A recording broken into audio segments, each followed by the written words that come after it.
तो स्टूडेंट्स, आपने previous video में देखा कि अगर हमारे पास एक्सेस एप्लीकेशंस आती हैं तो हम उनको कैसे डील करते हैं अगर हम सारी एप्लीकेशंस को रिजेक्ट कर दें।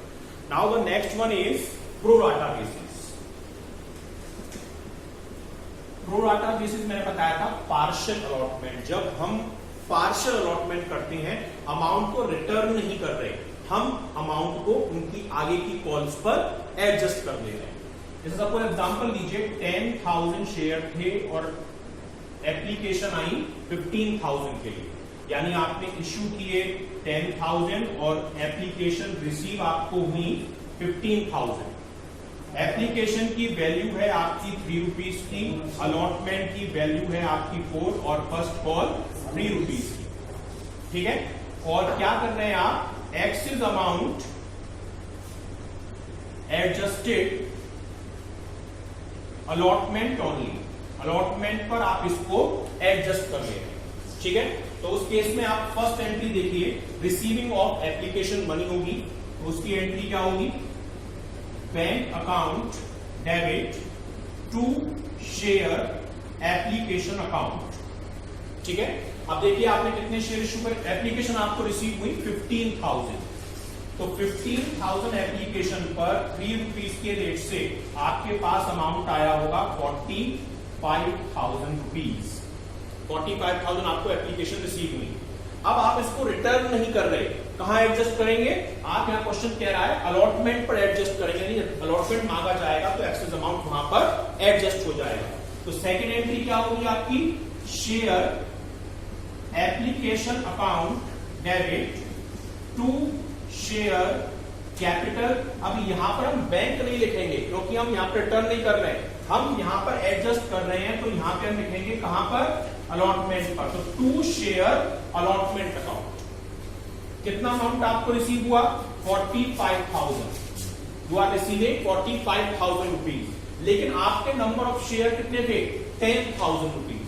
तो 10,000 शेयर थे आपके और 3 रुपीज के रेट से आपको कितना अमाउंट एडजस्ट करना था, 30,000 रुपीज।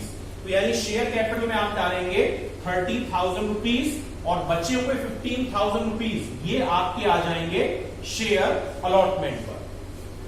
तो ये प्रो राटा अलॉटमेंट कहलाता है, जब आप प्रो राटा करते हैं यानी आगे की कॉल पर एडजस्ट कर लेते हैं। अब आप अलॉटमेंट देखिए, अलॉटमेंट की एंट्री ड्यू करने की क्या होगी, share allotment account debit to share capital. अब हम 10,000 से चलेंगे, 10,000 शेयर पर 4 रुपए का अलॉटमेंट था, यानी हमें कितना अमाउंट चाहिए था, 40,000। अब देखिए 40,000 में हमारे पास 15,000 का अलॉटमेंट के पहले से ही है, ये तो अमाउंट में रिसीव होगा नहीं, तो ऐसा हमें 40 में का 15 हमारे पास ऑलरेडी एडवांस में है, तो कितना अमाउंट रिसीव होगा, 25,000। तो बैंक में जो हम एंट्री पास करेंगे, bank account debit to share allotment, यहां पे हम दिखाएंगे 25,000 रुपीज ओनली। तो ये एडजस्टमेंट तब का होगा जब हम प्रो राटा बेसिस के उस पर अपनी चीजों को एडजस्ट करते हैं, यानी अपने अकाउंट्स को मेंटेन करते हैं। So start with the illustration. There is a illustration in your book, that is illustration number 13. Crista Limited issue 1 lakh shares of 50 rupees each. यानी Crista Limited ने 1 lakh शेयर इशू किए 50 rupees वाले, जिसमें application पे 10 rupees, allotment पर 15 rupees, first call 15 rupees की और remaining 10 rupees final call पे कॉल किए गए हैं। एप्लीकेशन कंपनी को रिसीव होती है 4 लाख शेयर्स के लिए, यानी 3 लाख एप्लीकेशन ज्यादा आती हैं, 1 लाख इश्यू किए हैं और एप्लीकेशन आ रही है 4 लाख शेयर्स के लिए। इसमें कुछ केसेस दे रखे हैं। नंबर फर्स्ट केस है आपका कि अलॉटेड 1 लाख शेयर्स को है, जितने शेयर हमने इश्यू किए थे वो सारे हमने इश्यू कर दिए, शेयर्स ऑर्डर कर दिए, और रिमेनिंग 3 लाख वर रिजेक्टेड, यानी 3 लाख शेयर्स को हमने रिजेक्ट कर दिया। रिजेक्ट मींस उनका अमाउंट हमने रिफंड कर दिया। तो स्टार्ट करते हैं फर्स्ट एंट्री से।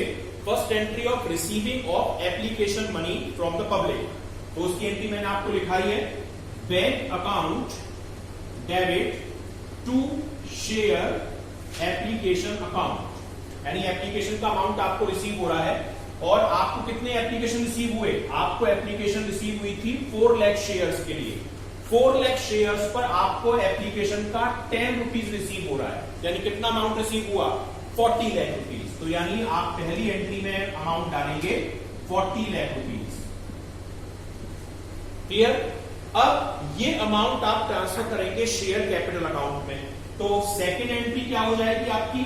Second entry will be share application account debit to share capital. लेकिन क्वेश्चन कह रहा है कि आप 3 लाख शेयर को रिजेक्ट कर रहे हैं। रिजेक्ट मींस अमाउंट रिफंड कर रहे हैं, और जब अमाउंट रिफंड होता है तो मैंने बताया था टू बैंक और आएगा इसमें, तो टू बैंक अकाउंट। तो आप देखिए आपको 40 लाख रुपीज रिसीव हुए थे एप्लीकेशन पर, और लेकिन आप अलॉटमेंट कितने कर रहे हैं? 1 लाख का ही कर सकते हैं, क्योंकि आपके एक्चुअल जो शेयर इश्यू हुए हैं वो 1 लाख हैं।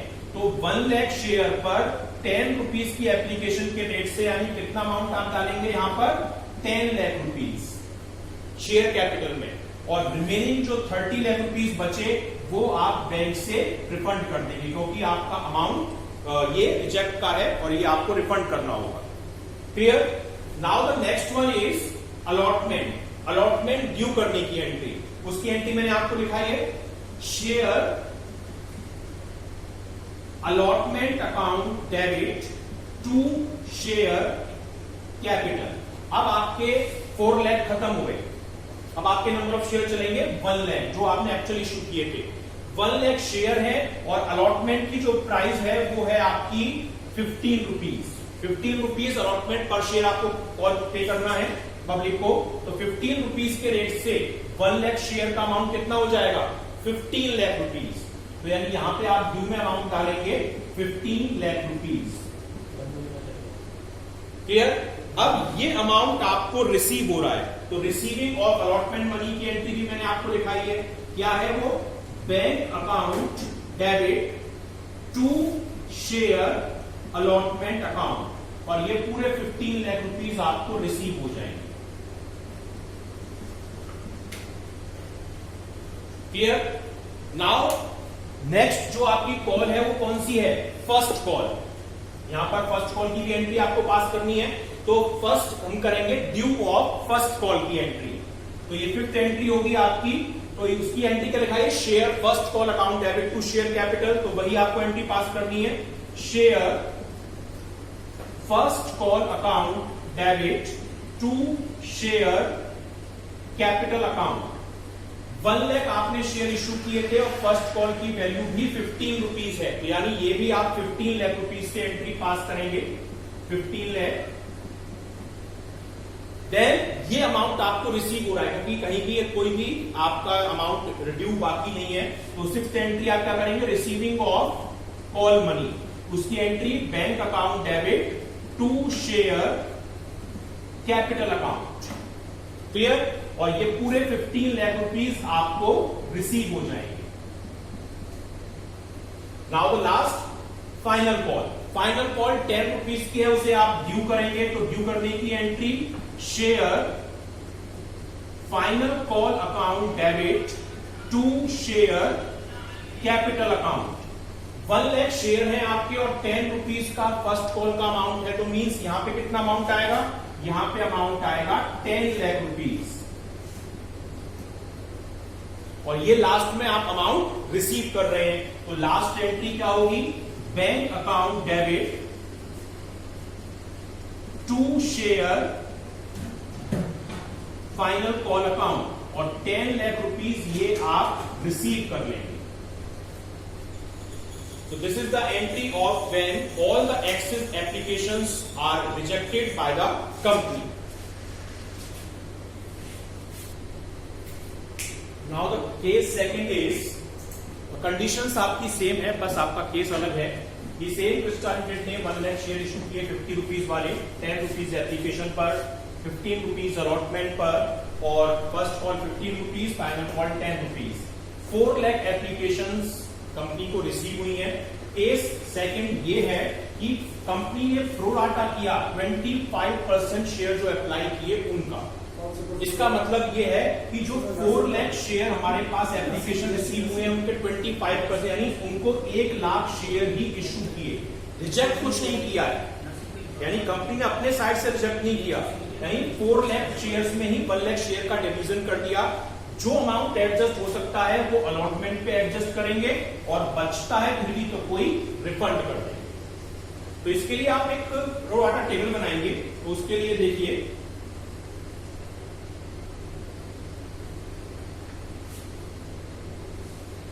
पहला जो कॉलम होता है वो नंबर ऑफ शेयर इश्यू, कितने शेयर आपने इश्यू किए। सेकंड होता है एप्लीकेशन रिसीव, कितनी एप्लीकेशन आपको रिसीव हुई। अब यहां पर आप डिस्ट्रीब्यूशन कैसे कर रहे हैं, यानी जो एप्लीकेशन आ रही है उनका अलॉटमेंट आप कैसे कर रहे हैं। यहां पर एप्लीकेशन मनी, यानी कितनी एप्लीकेशन मनी आपको रिसीव हुई। यहां पर आता है शेयर कैपिटल, कितनी अमाउंट शेयर कैपिटल में आपने इन्वेस्ट की। और यहां पर अमाउंट आता है एक्सेस, यानी कितना अमाउंट आपके पास एक्सेस बचा हुआ। तो देखिए क्वेश्चन के अकॉर्डिंग देखिए, आपको एप्लीकेशन रिसीव हुई थी 4 लाख, आपने शेयर इश्यू किए 1 लाख, तो इश्यू में क्या आएगा 1 लाख शेयर। क्लियर? कितनी एप्लीकेशन रिसीव हुई 4 लाख, तो एप्लीकेशन रिसीव में आएगा 4 लाख। अब आपने डिस्ट्रीब्यूशन कैसे किया, 4 लाख शेयर को ही आपने कितने जितने शेयर इश्यू किए थे यानी 1 लाख शेयर डिवाइड कर दिया, यानी 4 लाख एप्लीकेशन में ही 1 लाख शेयर डिवाइड कर दिया। अब इन पर आपको एप्लीकेशन कितनी रिसीव हुई होगी, एप्लीकेशन की वैल्यू है आपकी 10 रुपीज की, तो यानी एप्लीकेशन 10 रुपीज के रेट से 4 लाख जो एप्लीकेशन रिसीव हुई 10 रुपीज के रेट से कितना अमाउंट आया होगा 40 लाख, लेकिन आपने शेयर दिए कितने 1 लाख, तो 1 लाख शेयर पर 10 रुपए के रेट से कितना अमाउंट आया होगा आपके पास, जो आपने एडजस्ट किया है 10 लाख। शेयर कैपिटल में ये वाला अमाउंट जाता है जो आपने किया, देखिए वैसे भी देखेंगे तो जितने शेयर इश्यू किए थे 10 रुपए के रेट से कितना हो जाएगा 1 लाख शेयर पे, तो शेयर कैपिटल में अमाउंट जाएगा आपका 10 लाख रुपीस का। ठीक है, अब देखिए आपको एप्लीकेशन रिसीव हुई 40 लाख, जिसमें आपने 10 लाख तो ट्रांसफर कर दिए शेयर कैपिटल में, तो कितना अमाउंट फिर भी बच गया 30 लाख, तो 30 लाख रुपीस आप यहां पर एक्सेस अमाउंट पे दिखाएंगे। पर ये एक्सेस अमाउंट पूरा अलॉटमेंट पे एडजस्ट नहीं हो सकता, क्यों? क्योंकि हमारे पास एप्लीकेशन 4 टाइम्स आई है। अगर आपको आधे या आधे से डबल या डबल से ज्यादा एप्लीकेशन रिसीव होती है, जितने शेयर आपने इश्यू किए थे उससे जस्ट डबल या डबल से भी ज्यादा एप्लीकेशन रिसीव होती हैं, तो ये देखना होता है कि हम कितना अमाउंट एक्सेस एडजस्ट कर सकते हैं अलॉटमेंट पर मैक्सिमम। उसके लिए आप क्या करेंगे, जो अमाउंट आप डिस्ट्रीब्यूशन कर रहे हैं 1 लाख, इसका मल्टीप्लाई कर दीजिए आप अलॉटमेंट से, यानी अलॉटमेंट पे आप कितना एडजस्टमेंट कर सकते हैं। अलॉटमेंट पे आपके शेयर हैं 1 लाख और एप्लीकेशन कितनी है 15 रुपए की, यानी 1,50,000 रुपए ही आप एडजस्ट कर सकते हैं अलॉटमेंट पे मैक्सिमम। तो यानी आपके पास आए थे 15 लाख कर सकते हैं, 30 लाख रुपीज आपके पास आए थे और उसमें अलॉटमेंट पे मैक्सिमम कितना एडजस्ट होगा 15 लाख, और बचा हुआ रेस्ट जो अमाउंट कितना बच गया 15 लाख ही बच गया, क्योंकि 30 में अगर 15 अलॉटमेंट पे एडजस्ट हो गए तो बचे हुए कितने 15 लाख। ये क्वेश्चन कह रहा है रिफंड हो जाएगा, यानी ये अमाउंट वापस हो जाएगा। अब जर्नल एंट्री देख लेते हैं। First journal entry, receiving of application money, bank account debit to share application account. 4 lakh application receive हुई थी, एप्लीकेशन थी 10 रुपए की, यानी आपको टोटल अमाउंट रिसीव हुआ होगा 40 लाख रुपीज। ठीक है, अब आप क्या करेंगे, अब आप इसको एडजस्ट करेंगे। एडजस्टमेंट की एंट्री आप देखिए second, share application account debit to share capital, और कुछ अमाउंट आप अलॉटमेंट पे एडजस्ट कर रहे हैं, अलॉटमेंट तो टू शेयर अलॉटमेंट, फिर भी अमाउंट बच रहा है तो ये आप रिफंड भी कर रहे हैं, तो आप यहां डालेंगे टू बैंक। ठीक है, देखिए एप्लीकेशन में अमाउंट आएगा 40 लाख जो आपको रिसीव हुआ था, ये जो अमाउंट रिसीव हुआ था, और शेयर कैपिटल में आप कितना डाल रहे हैं 1 लाख, तो शेयर कैपिटल में अमाउंट आ जाएगा 10 लाख। अलॉटमेंट पे आपने मैक्सिमम अमाउंट निकाला कितना 15 लाख, तो 15 लाख रुपीज ये आपके अमाउंट आ जाएगा अलॉटमेंट पे, और रिफंड कितना कर रहे हैं आप 15 लाख, तो बैंक में भी अमाउंट आ जाएगा 15 लाख। अब अलॉटमेंट को आप ड्यू करेंगे, तो अलॉटमेंट पे ड्यू करने की entry share allotment account debit to share capital. अब 4 लाख खत्म, अब शेयर चलेंगे 1 लाख। 1 लाख शेयर और 15 रुपीज का अलॉटमेंट है, यानी कितना अमाउंट हो गया 15 लाख। और देखिए क्वेश्चन में 15 लाख रुपीज आपके पास अलॉटमेंट के ऑलरेडी आ चुके हैं, यानी 15 लाख रुपीज आप ऑलरेडी रिसीव कर चुके हैं, तो यानी अलॉटमेंट पर अब आपको कोई भी अमाउंट रिसीव नहीं होगा। यानी जो बैंक वाली हम एंट्री पास करते थे bank account debit to share allotment, वो वाली एंट्री पास नहीं होगी, क्योंकि मैक्सिमम हमारे पास जितना अमाउंट आना चाहिए था उतना अमाउंट आ चुका है। तो ये केस था हमारा रिजेक्शन का, छोड़कर जो अमाउंट हम प्रो राटा के बेसिस पे एडजस्ट करते हैं उसके बेसिस पर। Thank you. Now let's take another example when some amount is refunded and some amount adjusted on pro rata basis. So there is an illustration which is illustration number 13. Crista Hospitality Limited issued 1 lakh equity share of 50 rupees each, यानी 1 lakh equity share issue करे हैं 50 rupees वाले, और ये 50 rupees पे कैसे होना है, एप्लीकेशन पर 10 रुपीज़, अलॉटमेंट पर 15 रुपीज़, फर्स्ट कॉल पर 15 रुपीज़ जो 2 महीने बाद होगी, और सेकंड कॉल जो उसके भी 2 महीने बाद होगी उस पर भी 10 रुपीज़। कंपनी को एप्लीकेशन रिसीव्ड हुई 4 लाख, 3 लाख एप्लीकेशन ज़्यादा रिसीव हुई। ठीक है, अब इनका एडजस्टमेंट कुछ केसेस में करना है, केसेस नीचे दिए हुए हैं। फर्स्ट केस है कि जब कंपनी ने 1 लाख शेयर ही अलॉट किए और बाकी की एप्लीकेशन को 3 लाख जो बची हैं रिजेक्ट कर दिया। ठीक है, पहले हम इसी के क्वेश्चन का सॉल्यूशन देखते हैं। तो देखिए फर्स्ट एंट्री क्या होगी, एप्लीकेशन मनी रिसीव होने की। हमें टोटल एप्लीकेशन कितनी रिसीव हुई 4 लाख, और 4 लाख एप्लीकेशन कितने रुपए से 10 रुपीज़ से रिसीव हुई, तो कितना अमाउंट रिसीव होगा 40 लाख। तो 40 लाख रुपीज़ ये हमारा अमाउंट, इसकी एंट्री क्या होगी रिसीविंग ऑफ एप्लीकेशन मनी की bank account debit to share application. तो एंट्री देखिए bank account debit to equity share application 40 lakh rupees से ये हमने एंट्री पास कर रखी है। अब क्या करेंगे, हम इसको एडजस्ट करेंगे क्योंकि यह एक्सेस एप्लीकेशन रिजेक्ट हो रही हैं। तो उसकी entry equity share application account debit to equity share capital, और रिफंड कर रहे हैं तो टू बैंक। देखिए 40 लाख रुपीज़ हमको रिसीव हुए थे, 40 लाख रुपीज़ तो यहाँ आ गए, पर हम मैक्सिमम शेयर इशू कर सकते थे 1 लाख, क्योंकि हमारे नंबर ऑफ शेयर इशू जो हुए हैं वो 1 लाख हैं, और 10 रुपीज़ की एप्लीकेशन है, तो 10 लाख रुपीज़ अमाउंट आएगा इक्विटी शेयर कैपिटल में। और बैंक में कितना अमाउंट आएगा, रिमेनिंग 3 लाख जो मैंने रिजेक्ट करी हैं उसका 10 रुपीज़ से कितना अमाउंट हो जाएगा, ये अमाउंट हो जाएगा 30 लाख रुपीज़। क्लियर। अब हम अलॉटमेंट ड्यू करेंगे। अब हमारे लिए 4 लाख कुछ नहीं है, हमारे लिए 1 लाख शेयर हैं, 1 लाख शेयर, और अलॉटमेंट का अमाउंट है 15 रुपीज़, तो 15 रुपीज़ से कितना अमाउंट हो जाएगा 15 लाख। तो अलॉटमेंट की एंट्री देखिए, share allotment account debit to share capital 15 lakh rupees ये अमाउंट आ चुका है। ठीक है, अब ये अमाउंट हमें रिसीव होगा।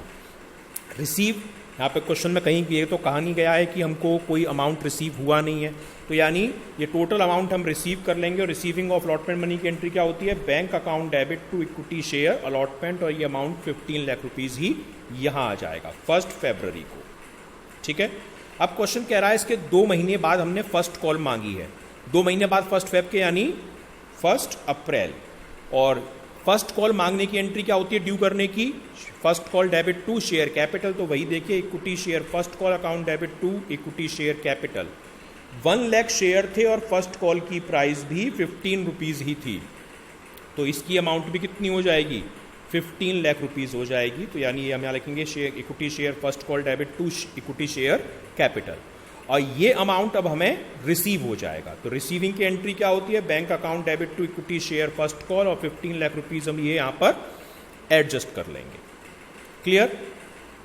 अब हम मांगेंगे फाइनल कॉल। फाइनल कॉल को ड्यू करने की entry equity share final call account debit to equity share capital 1 lakh share है और फाइनल कॉल की प्राइस 10 रुपीज है, तो 10 रुपीज से 10 लाख रुपीज ये आ जाएंगे और इसको फिर हम रिसीव करेंगे। रिसीव करने की entry bank account debit to equity share final call 10 lakh rupees यहां पर हो जाएगा। So this is the illustration when all the excess applications become rejected। अब देखिए केस सेकंड है इसी क्वेश्चन में कि pro rata allotment 25% of the share applied, यानी जितनी एप्लीकेशन आई उनको हमने 25% शेयर ही दिए और जितना अमाउंट हम एडजस्ट कर सकते थे अलॉटमेंट के बाद वो हमने रिफंड कर दिया। यानी जो एक्स्ट्रा अमाउंट 3 लाख का आया हमारे पास उसमें से जितना हम अलॉटमेंट पे एडजस्ट कर सकते थे अलॉटमेंट पे किया और बाकी का हमने रिफंड कर दिया। तो अब इसके लिए एक थोड़ी कैलकुलेशन देख लेते हैं। देखिए इसके लिए हम बनाते हैं कि हमारे पास कितनी एप्लीकेशन आई। तो देखिए हमने शेयर इशू किए थे 1 लाख और हमारे पास एप्लीकेशन आई 4 लाख। हमने क्या किया, इन 4 लाख वालों को ही 1 लाख शेयर दे दिए। एप्लीकेशन कितने की है, एप्लीकेशन है 10 रुपीज़ की। तो देखिए 4 लाख जब हमारे पास एप्लीकेशन आई होंगी तो 10 रुपीज़ से कितना अमाउंट आया होगा, 40 लाख आया होगा। लेकिन हम शेयर इशू किए थे हमने 1 लाख, तो यानी हम 1 लाख ही इशू कर सकते थे 10 रुपीज़ से, यानी 10 लाख रुपीज़ हम एडजस्ट कर सकते थे।